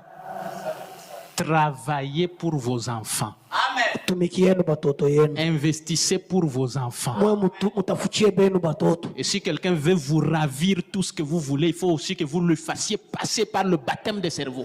Kama mtu anapenda njua kwa kunyang'anya bila kunavyo inafaa na wewe mpitishe kwa ubatizo ya kichwa ya cerveau. Qui peuvent dire amen? Amen. C'est la vérité, hein? Ni ukweli. On a des gens paresseux qui ne travaillent pas, qui attendent que les autres travaillent à leur place. Kuku bantu bala batumika ke biko nachunga paka bengine babatumike pa mafashi hapo biko naangalia biko nachunga lufuno hapo. C'est ça. Ndio vile. Mtoto yako anenda huku, anenda huku, anenda huku, anenda huku, anenda huku. Il attend seulement pa bukweri ya watu. Lui est là, il attend toujours muishiku ya kowana. Ya kowana. Kama anaona sema banafia kuoa fulani, yeye njoo yuko na telefoni. Sasa ni wake. Alors, mimi nashikia sema nani mambo yanaanza kukoesha mtoto fulani. On veut marier. Si pensangashi tuko hapo. Nous les tantis, on est là notre part là. Avant ta organisation yote, hata kama iko mbali, analipa billet kushuka sur place. Et il paye le billet, il est là. Mimi nakuya bon, bwana mwenyewe kwa uniletee billet mbele hapa. Amène d'abord le billet. Ile rika kama inakutokea wapi? Dada. C'est quel christianisme? Ni Bukristo bwaje bule. Mimi nashuka mimi mwenyewe. Je suis là. Bwana yuko nakuya pale kwa na bazazi wako namuonesha sema huyu ni ndugu yangu me tunamongo paka mfamili yote. Ndio bwana yuko nakuya. Et le frère, notre frère en train de trembler dire que non. Celui-ci, même chez nous les craignons nous disons que ngomba muhanga bisui. Ndio anakuya na kama na 20 mama tunakuya kukulamukia yako. Nous sommes venus te saluer. Ndio ashite allez ikala. Mets-toi là-bas. Bon, wewe mwenyewe mbele wewe unatumika kazi gani? Tu fais quoi dans la vie? Wewe ndio unapenda kubeba mtoto yangu. Et tu veux prendre ma fille à moi? Ni mtoto yako ulimzaa? Ma fille à moi. Est-ce que c'est à toi? Mwanze ku renouveler pensée. Il faut avoir de nouvelles pensées. Mwanze kujiarete ku mambo ile na kuconcerner. Fais seulement ce qui te concerne. Wewe na wewe shuku na bako. Mais tu as aussi tes enfants, non? Nani anakuonesha sema purke uweshe na huyu ni mari ya mkubwa yetu ya muyombo. Huyu ni mari ya fulani. Ces histoires-là, ça doit terminer. Hein? Tu as déjà bien programmé. Tu dis non, comme on m'avait donné la dot, c'est que la première fille, c'est la dot des grands-parents. La deuxième fille, la dot des parents. Ça se passe, hein? Non, qu'est-ce que ça? Ça se passe, hein? Le baptême de cervelle. Ou baptise un cerveau. Fais 9 mois avec ton enfant. Tu es là en train de souffrir avec ton tu l'éduques. Kama anafia kuponyoka mumikono unamupika mfimo. Unateswa naye wewe moyo. Famari asema hapana mkia kwetu sasa vile ni wa kwanza. Ni mkubwa yetu ule wa kwanza. Ile unafanya kia kwenu. Ce que tu fais là c'est votre coutume. Mais kia kwetu shie. Ici chez nous christianisme. Baba iko napokea mari ya mtoto yake. C'est à lui seul. Kama ni kubuluma takupa kaloko, mimi nakupa kaloko. Non, toi. Et personne n'a le droit d'ensorceler mon enfant parce que j'ai mangé ma dot. Hakuna ule eko na kake kabuloji ka bongo kakuloga mtoto yangu nyumi nalikulia mali ya mtoto yangu. Cette histoire-là, parce que vous le croyez, c'est pourquoi vous subissez les conséquences. Ni njumi unabiwaga mukichwa ndio pale non pasteur, c'est parce que d'abord il se mêle, il mange d'abord la dot d'autrui. Que Dieu. Mais justement c'est ça. Ndio vile. Dans une histoire où on ne t'a pas invité. Abakualike mo. Wewe unakuja paka wono. Les 7e soir, soyez renouvelés dans la pensée. Mawazo kuyeko ya sasa.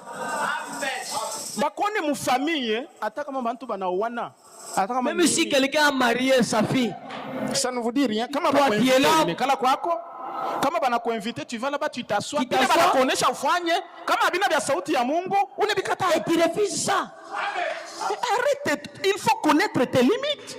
Unapasha kujua yako mipaka. Wewe ulikuwa mari ya benyeo, sasa wanaanza kukufuata, wewe ule unaanza hapana. Pastor alitupreshia sema huyu ni mtoto yangu, tu sa wewe ulikuwa vitu vya benyeo. Sauti ya Mungu kwako ni ya banakuletea benyeo, unakulia. Sasa pale unakulia benyeo suluhisha na wewe, pale ndio sauti ya Mungu inaanza. Niko Mkristo bali tubiri vimeosha kule ya benyeo. En tant qu'avec Branham na Branham et en tant que pasteur ici, je vous dis que ça termine. Dame Marie, vous voulez que Crive puisse être épousé ou Dame ici vous voulez que vos enfants soient épousés, observez les principes de la parole. Wakuya kula sema mkia kwetu hivi ni mkubwa wa fulani ndio yeye anaangalia na droit. Révérend, unaona vous voulez légaliser la pensée humaine que moi je t'appuie dans ce que toi tu penses. Mungu napenda kufanya mawazo ya Mungu iye ya mtu ikuwe pamoja na neno njushie tukue kwa mkongo bila Mungu na wazi. Il y a aujourd'hui des problèmes que nous connaissons dans les foyers à cause de ce genre de choses. Kuku bintu mamambo kunafika majamaa njuu ya bintu vya vile. Non, hivi révérend, hivi mtu ashizale normalement il faut ende akaone ule alikuriaka mari. Non, comme celle-ci ne met pas au monde, il faut aller voir chez nous. Kama ule alikuria mari ashikukuriaka na ye muro ya bien.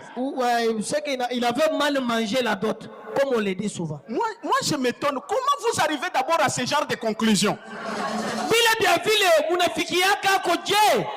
Parce que ce sont des choses fausses. Il y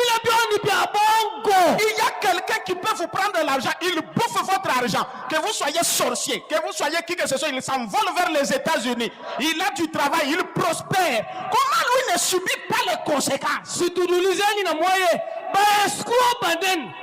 Sinjo benye beko na magari, njoo ni mateso ibafiki yake bo, beko nafanya beko bikunenda kumbele.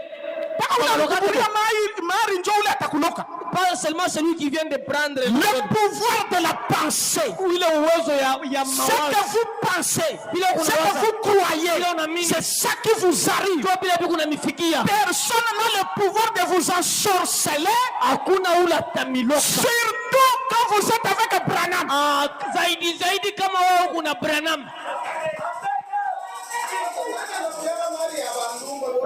C'est ça. C'est ça. C'est ça. Il y a des femmes libres de pite qui a consommé leur dot, mais elles mettent au monde du jour le jour. Qui avait pris leur dot. Mais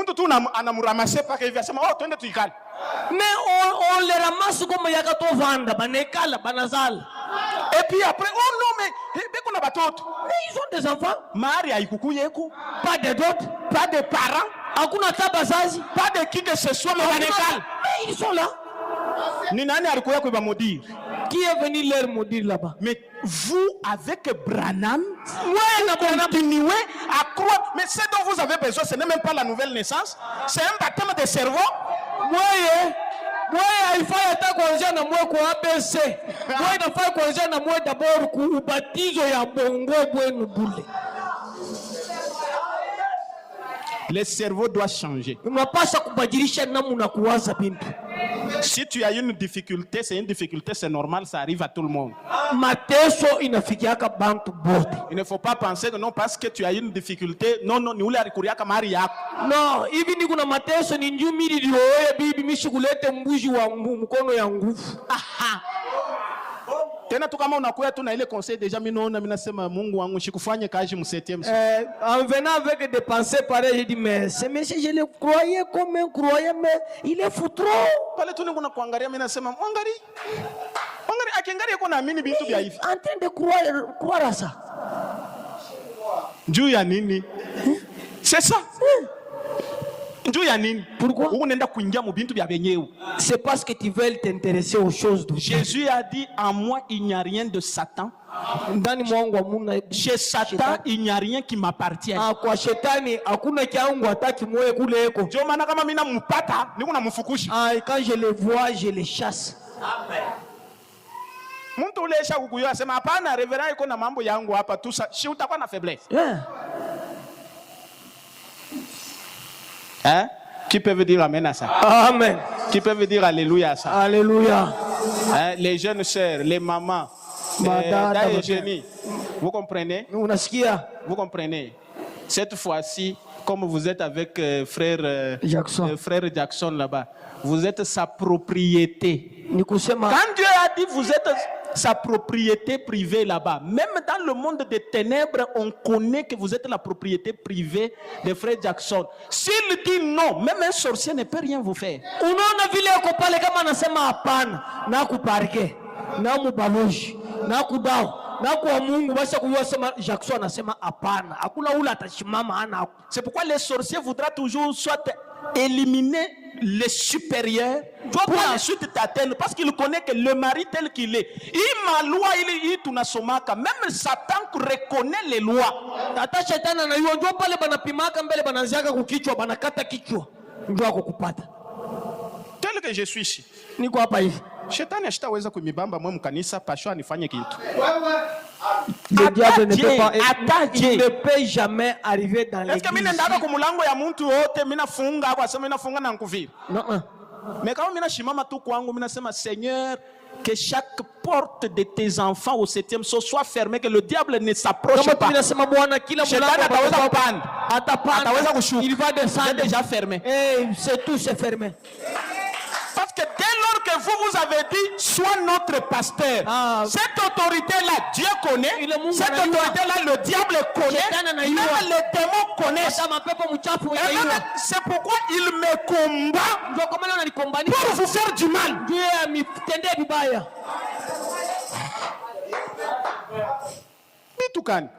C'est dont les gens ont besoin. Le baptême de cervelle. Ni ubatizo ya bongo, ya cerveau. Les gens ne réfléchissent pas très bien. Ils vont à l'église mais penser zéro. Et quand quelqu'un se retrouve devant un problème, la manière de penser. Surtout qui coutume qui na wana. Zaidi mambo ya kikabila. Ce qui amène des gens à être troublés. Frère Branham dit, je termine par là. Vous voyez, avant de pouvoir le faire, Frère Branham dit ceci. Et vous dites, bien, gloire à Dieu. Je suis sauvé parce que j'ai cessé de boire.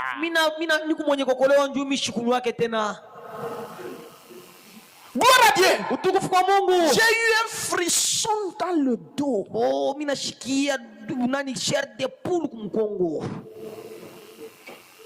Frisson, maungu inamtembea. Unatembea, nasikia bintu biku unanitembea. Sasa frère, unaona pale tulianza kuomba. Ouais, quand on était en train de prier là-bas. Nilishika saa baridi. Bon, j'ai senti comme de inanyanzia humu. Ça commençait ici. Pale inakuya inanifanya. Utaweza kwa peut-être ni attaque ya crise cardiaque. Mais toi tu vas mais peut-être c'est le crise cardiaque vile vile unasema inaanza. Peut-être roho yako au yuwe pale uko unatembea ufanyishishake ma examen. Peut-être pale unatembea kuna problème ya roho. Pale banafanya erreur ku bafle paf, ile son ina augmenté, peut-être ina kufrape umu unashikia baridi, kumbi ni crise cardiaque. Wewe unawazia sema ni Saint-Esprit. No. Inaweza kuwa ndio malari na wewe inakuanza pale, uwe na wewe unaanza kusema ni Roho Mtakatifu. J'ai eu un frisson dans le dos. Inashikia baridi kumkongo. Et puis pale unashikia hapa unafika hivi ndio unacrier. Ndio tunashikia révérend pale aliprêcher vraiment. Dada fulani bilimwingia. Kumbe ni malari. Mais c'est la maladie qui commence. Mais moi je vous dis, est-ce qu'il y a des gens qui deviennent fous dans les églises, hein? Et j'ai enseigné sur le cours de son, les degrés de décibels qui rendent les gens fous. Quand vous regardez même des machines là-bas, il y a le réglage des décibels. Vous pouvez augmenter le volume, et puis le volume peut rendre les gens hystériques. Et ils commencent même à parler en langue à cause du volume du son.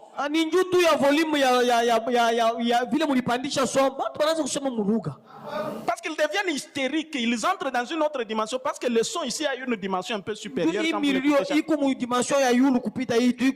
Pourquoi quelqu'un qui met trop les écouteurs, il n'écoute que les chansons? Parce que les chansons ici, il y a une norme internationale qui oblige que quand vous réglez les sons, il y a autant de décibels que vous pouvez mettre. Il y a des chansons comme les chansons mondaines, on augmente les décibels pour que ça commence à avoir plus de psychologie sur les gens. On est même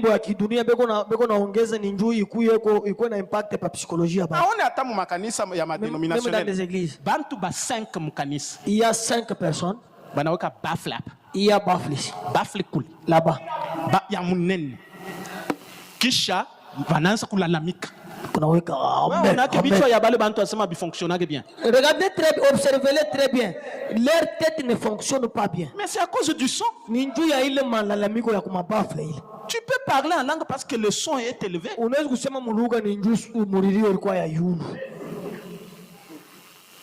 Je sentais un frisson ici. Un vent impétueux et puissant m'a frappé au visage. Frère, il est vent, il y a Pentecôte. Le vent de Pentecôte là. Il est frappé comme chambre haute. Il est ringia bantu kule kuchumba juu. Frère, pale tu tunaingia mtamu hivi. Unajua vile miri anguka. Alikuwa ni mie. Wewe ulianguka au kwani wewe sasa uliua je sasa ulianguka. Unjua au kwani wewe. Mimi nishikani J'ai senti comme si j'étais en l'air, transporté par les anges.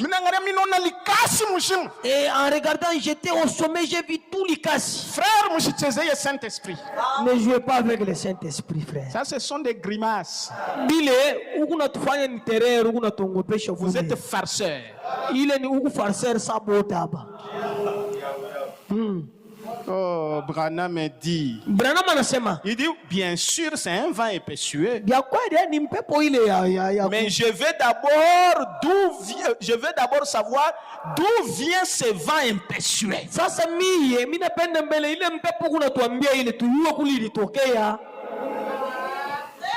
Il toka wapi?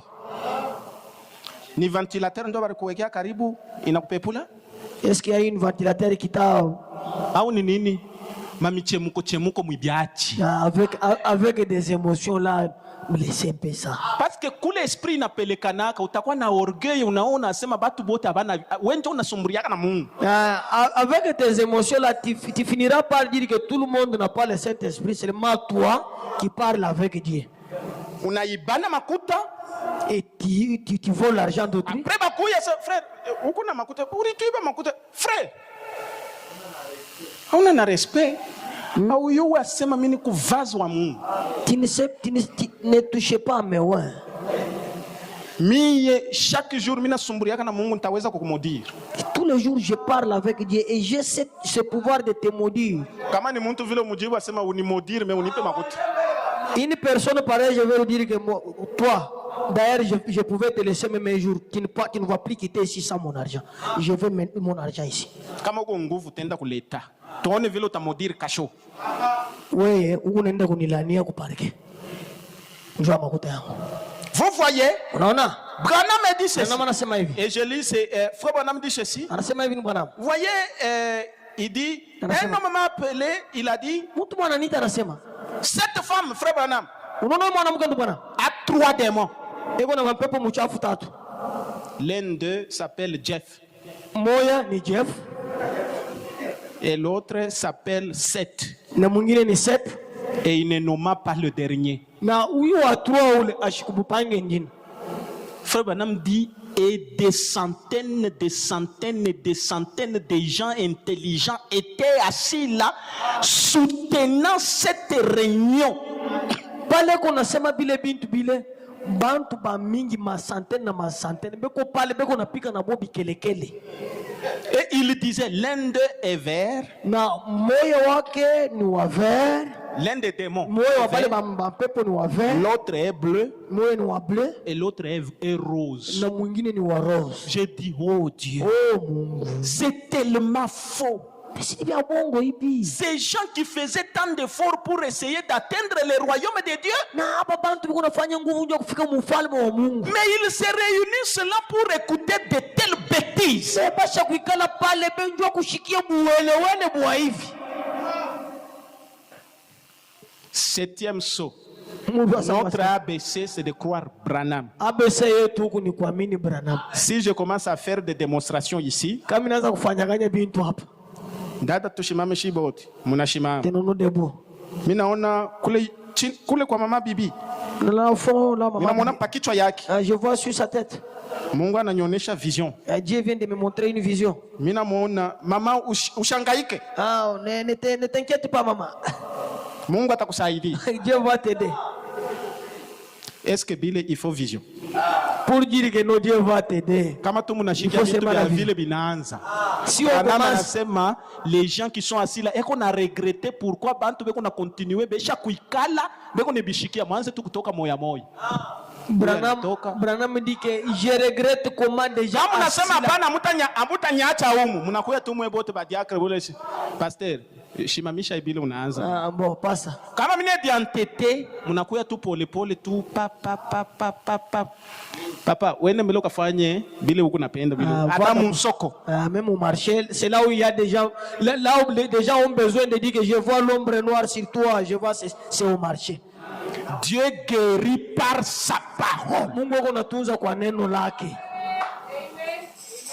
Je lis la dernière citation. Soma andiko ya mwisho ile. Branham dit, Branham anasema, il dit dans vous devez naître de nouveau. unapasha kuzalikwa jipya. Il dit ceci. Anasema mo hivi, Un instant. Vous devez naître de nouveau. unapasha kuzalikwa jipya. Paragraphe 83. 83. Il dit, je termine par là. Naanza kuisha pale. Souvent, Mara mingi ces gens qui parcourent le pays, hapa bantu biko nazunguruka mwinchi hapa. ce qu'on appelle guérisseurs divins, Hapa biko naita sema njoo baponeshaji kama ni baponeshaji. les gens les prennent pour modèle. Na bantu banaanza kubafuatilisha bosa hapo banakuwa mfano ya hapo. Ukifungula radio, tuko ubebe tu namba yangu. Beba numero yangu 000 ale anataya numero. ou bien Ukipiga kumuita abipiti. et vous l'appelez, ça ne passe pas. Mais unaona mtu mwingine anaita kumbe ni numero nyingine besha kusikiliza. Mais mais quand même il y a des appels qui passent là, d'autres personnes l'appellent. Halo mama unetwitia ni kukanona. Jina yako ni fulani. Je te Mimi vois naona uko na mambo fulani. Tia kanona. Hivi vingine vinabakia. Papa, tout ce que tu dis c'est la vérité. Hivi vingine vinabakia shita kuonesha. Tout autre chose. Wewe ukuye fashi fulani. Dans l'adresse hôtel à Kampumpi. Ça c'est de la farce. Mile Mungu nafanya bile ni farce. Ils les prennent pour modèle. Na bantu banababeba banakuwa sa mfano. Vous feriez mieux de détourner votre pensée d'eux. Na mwaye kitu cha kufanya kizuri ni mushishikie bantu ba vile na mushiba wazi. Gardez votre pensée fixée sur Christ. Wacha mawazo yenu paka pa Kristo. C'est sur lui qu'il faut fixer votre pensée. Paka kwa Kristo ndio mnapaswa kuweka mawazo yenu. Pas sur votre pasteur. Ana tapa pastor wenu hapana. Amen. Aimez votre pasteur. Mumupende tu. Respectez-le. Mumheshimie. C'est un homme honorable. Niye ni mtu wa kuheshimia. Un homme de Dieu. Ni mtu wa Mungu. Certainement. Ya kweli. Mais lakini gardez votre pensée fixée sur Christ. mawazo yenu ikuwe paka pa Kristo, Et placez votre affection sur Christ. na mapendo yenu ikuwe paka pa Kristo. Respectez votre pasteur Mheshimie pastor en wenu tant que révérend, samu wa parce kuheshimia, qu'il est le représentant de Dieu auprès de vous. japo yeni uweko unaonekanisha Mungu mkatikati yenu. Mais votre pensée Sasa mawazo yenu sur Christ. pa Kristo. Que Dieu bénisse. Mungu amebariki kabisa. Allons nous tenir debout. Tusimameni mwima. Je me suis décidé À suivre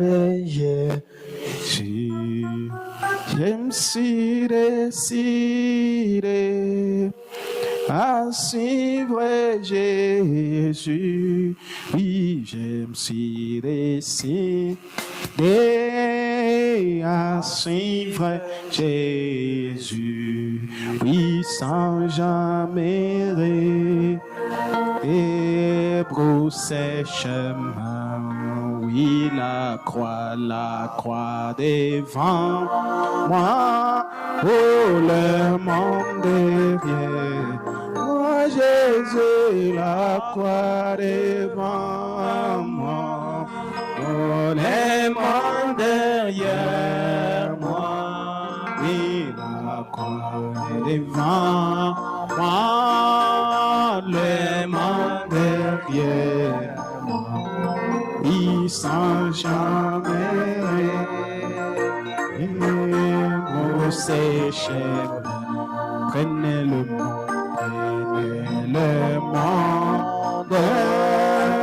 donnez-moi Jésus. Prenez le monde, donnez-moi Jésus. Oui, prenez le monde, oh, donnez-moi Jésus. Je m'aimais, et brousser chemin. Oui, même si j'y marche, oui, vers le royaume. Oui, je me suis mis en marche vers le royaume. Je me suis mis en marche vers le royaume. Oui, sans jamais débrousser chemin. Et même seul je continuerai la marche. Même seul je continuerai la marche. Même seul je continuerai la marche. Sans jamais brousser chemin. Nous allons prier le Seigneur selon la parole que nous avons entendue. Kufuatana na neno ile tunashikia. Chacun va demander, Seigneur, aide-moi. Kila mtu ataomba Mungu unisaidie. Que je sois né de nouveau. Kusudi nizalike kipya. Que je comprenne qu'il faut toujours croire Christ. Na nielewe kinafai kila mara kuamini Kristo. Car Christ, c'est l'absolu. Juu Kristo yeye ni tegemeo. Seigneur, aide-moi Bwana unisaidie à comprendre mkuelewa que tout ce que tu veux, sema vyote vile unapenda c'est de vivre d'abord les ABC ni kuishi mbele ile maherufi ABC avant que je puisse apprendre l'algèbre. mbele ya mimi kujifunza hesabu ya nguvu. Prions tous le Seigneur. Tuombe shebote Mungu.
Tutashimama.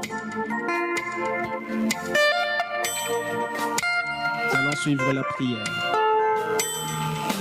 Bwana wetu Yesu Kristo, Mungu mwenye kumba mbingu na dunia, juu ya asubuhi hii tunakupigia aksanti kwa vile Bwana unafanya tuvumbule Kristo ni nani na Yesu ni nani.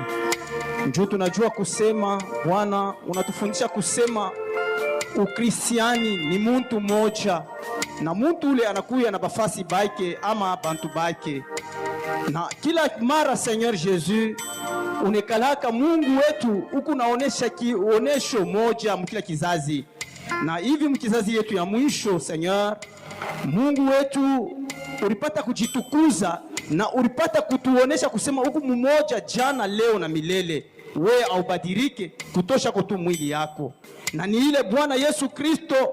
Kama tunajita kusema ba Kristo Baba, atujite kusema ba Yesu, tunajita kusema ba Kristo. Njoo Kristo ni upako, ni muntu mwenye kupakaliwa. Kristo ni Masia, Seigneur notre Père. Asubuhi ya leo Seigneur notre Dieu tunasema aksanti. Njoo wakati yote mfalme wetu huku unatutosha sauti yako, na huku unatukalamusha kuruhusu mfalme wetu tukue paka ndani ya ufunulo. Tunasema asante.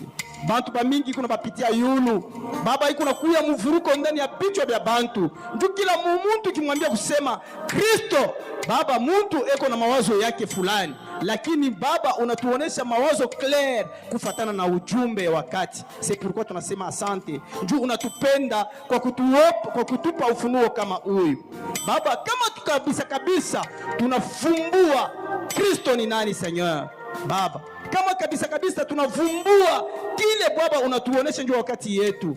Mungu wetu mvuruko itakuwa ndani yetu. C'est pourquoi Bwana na mfalme wetu Yesu, wakati Baba ulitufundisha tangia kumwanzo les ABC ni kujua mbele Kristo ni nani Baba. Wakati bantu beko na wazia bintu binene, mtu anaweza kuluka anenda mu bintu binene, lakini anashinda Baba kushika ABC, na ABC leo ni kujua Kristo ndani yetu. Kristo ni nani Baba? Tunasoma mianjiko nasema Kristo mmoja jana leo na milele. Acha sasa Seigneur, wakati tunavumbula kile magonjwa, umaskini, njaa, vyote Seigneur vishikale mbele yetu, kwani tunavumbula Kristo wakati yote Seigneur notre Père. Kama huyu mwanamke mtenda zambi aliingia kule kwa Simoni mfarisayo, ni vile aliua kusema Kristo anaingia kule, na wakati aliingia kule alipata jibu kwa dhambi zake Seigneur notre Père. Ule alikuwa anapotesha damu, wakati aligusa tu panzia ya nkanjo zako Seigneur Yesu Kristo alipata jibu. Ni njoo alikuwa na ufunuo ya kile Kristo eko Seigneur notre Père. Japo bantu ba mingi walikugusa, lakini yari uleta aligusa na muguso wa ufunuo, ni kula alipata jibu. Asubuhi ya leo Seigneur, acha tuguse hii sauti yako na ufunuo Baba, ni kule Mungu wetu tunaamini kusema tutapata jibu. C'est pourquoi Jésus Christ aksanti juu ya mafundisho hii. Isaidie mmoja wetu, itusaidie, iturevolte mumawazo ile tulikuwa najiwazia kwa kile Kristo anasinifie, mumawazo ile tunekalana na kila mara. Na Mungu wetu tufungue tufungue macho na kukutazama. Angalia sasa notre Père, Nabii Branham yako natufundisha kusema wakati tunaangalia, kuangalia na kuona ni vitu vya kuachana. Tunaona nini kama tunaangalia? Tunaona Kristo. C'est pourquoi wakati ya mwisho Seigneur, wewe ulikuwa kuhakikisha sauti yako kutambuka Baba, kwa ile Baba ulipata kuambiwa picha pamoja na mtumishi wako, na inaonyesha kusema wewe Mungu kumoja jana na milele, na unatupenda. C'est pourquoi Bwana ulionekana wazi kwa macho yetu. Unatosha Seigneur, ile kifwebe wakati yote Seigneur notre Père ulikuwa unasha kufunikiwa, wakati ya mwisho Seigneur notre Père unafunua mambo yote na tunakuona kati yetu. C'est pourquoi hii asubuhi Jésus, wakati unarudia kumanyumba Seigneur notre Père, acha turudie na furaha, acha turudie benye kuokolewa, parce que Seigneur notre Père tunapata chakula inafai kwa wakati yayo. Mungu wa uwezo tele Baba, kama katikati yetu kulikuwa mtu alikuwa na magonjwa, kama katikati yetu kulikuwa mtu alikuwa na maulizo, Baba acha hii sauti mahubiri asubuhi ya leo imupe jibu na imsaidie kila mara tarudia Saint notre Père apate jibu kwa mambo yake. Asante Saint notre Père, tunamwombea mtumishi wako, chombo ile wewe Bwana ulitumikisha, paske siye Mungu tulimwona ni yeye, lakini wewe ulisemea kupitia yeye. Bwana umujaze, umupakele tena mafuta Seigneur, umupe onksho ya nguvu wakati ingine Seigneur, kama napita mbele ya mimbali hii tukuone sawa vitu nakuona asubuhi ya leo. Bwana na Mwokozi wetu Yesu Kristo, wakati tunaanza kurudia Seigneur notre Dieu, utukinge mabarabara mle tukunapita, tunapenda wewe Mungu, ongoza kila mmoja kufika na kunyumba zake Bwana Yesu Kristo, na furaha hii kwa ndani ya hii mahubiri ipate kumshindikisha, na hivi Bwana akuexperimente hata kwake kunyumba. Hiyo yote njoo tukufia jina lako. Sasa mfalme wetu Yesu Kristo, tunaomba hivi kama unatukabia tena dimanche prochain, mercredi, vendredi, na tunakuya hapa Seigneur, tutakuya hapa tena tutabudu paka jina lako. C'est pourquoi bariki kila mmoja, bariki kila dada, kila ndugu na kila mtoto mchanga alikuwa katikati yetu. Bwana Yesu Kristo, tunajua kusema tunakutana na wewe. Hivi tunakutana na wewe Seigneur, tushirudie mvile tuliingia. Baba, tukua bantu wenye kubadilika paske tunakutana na wewe Yesu Kristo. Hii yote tunaomba, tunacha mikononi mwako, mjina la Bwana wetu Yesu Kristo. Amen.